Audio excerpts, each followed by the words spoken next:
Hey, what's up, guys? It's been a while since I've done a video, and I apologize. I've been really busy at work, busy doing other things, but I want to do a video today on buying a bait caster.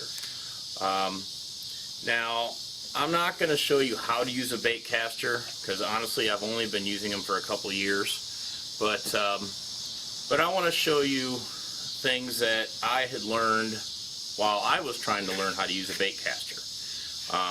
But first off, I'm going to show you a couple things here. Now, growing up, I didn't have a lot of fishing tackle and a lot of rods, a lot of reels, especially today.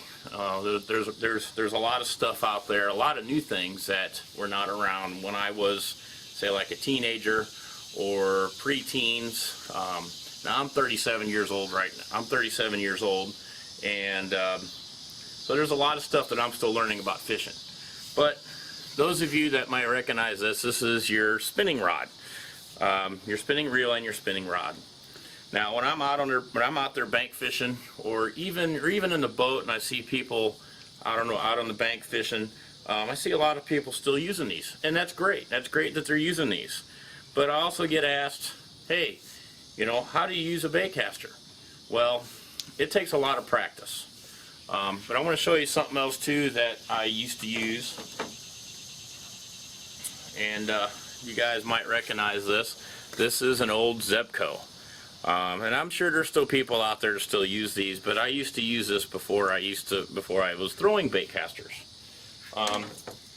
Because like me, I was always afraid to use them because I didn't have the confidence in it, and I would be afraid that, hey, you know what, this is frustrating. I'm using a new reel that I don't know how to use, and I don't feel like I'm having fun. Well, what I did, I went out and I bought an inexpensive bait caster, just a cheap combo to where I could maybe tie a weight on it and I could practice using it in the yard or even on the water. But anyway, you know, it takes a lot of practice to use one of those things. So what I did, I want to show you one of these. This is one of my really good ones. But on a spinning reel, you're holding it in your right hand.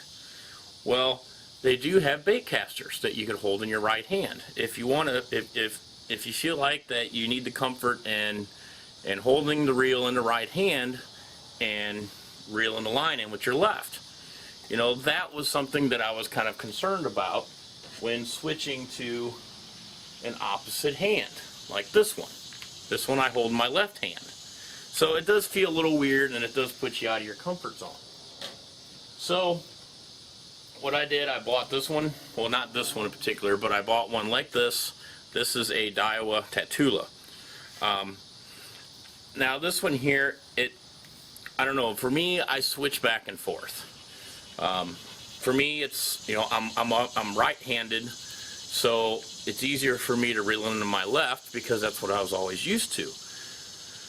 But I feel like that by casting with my right hand, that I have an extra second or two to hook the fish, to set the hook when the fish strikes.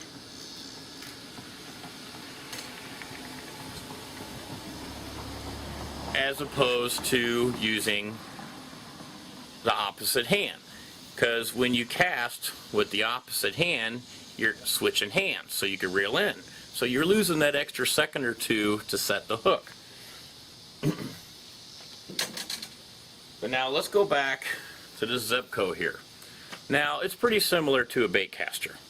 Okay, you know, you push the button, just like a bait caster, you push the button, and when you're holding it, you've got your thumb. It's just like having your thumb on the spool, except when you let it go is when the line releases. So, and that's just like a bait caster. You know, when you let go, the line releases. So it has its similarities. The only thing is that the spool is not exposed, obviously.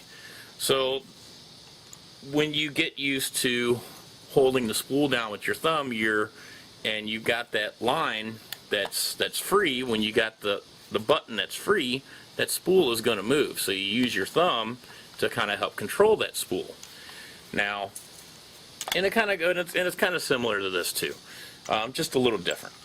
But yeah, occasionally I'll bring this out. I don't use it too often, but I'm going to save it. You know, kind of help keep it up and save it for my daughter or for any other future kids that I may or may not have. You know, and then I could teach them how to use this. That's why I still have it. Same goes with the spinning reel.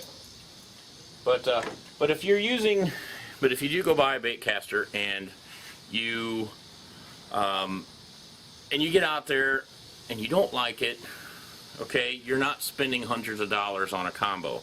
You know, you could go to Bass Pro or Cabela's. They've got combos that are there that you could buy together, or even check out their displays of their reels, because they've got a lot of displays with reels set up to where you could try them out and just see what you think, and you'll be surprised. I mean, it's just like using a bait caster is just like learning how to fish again, because you're doing something that you've never done before, using something you've never used before. So if you're not used to it, it can be frustrating, but take your time with it, be patient with it, and practice. That's the only way you're going to get better at using these things.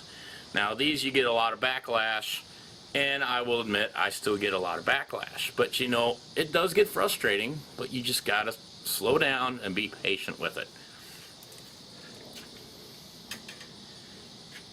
But alright, if you guys want to learn how to use a bait caster, I'll put some links below. Got my buddy Jim over at Tackle Junkie, Tackle Junkie 81. He's got a great video on how to use a bait caster, and there's a few others down there that you guys should check out. And well, we'll see you guys next time. If you liked the video, give me a thumbs up, guys, and we'll talk to you guys soon.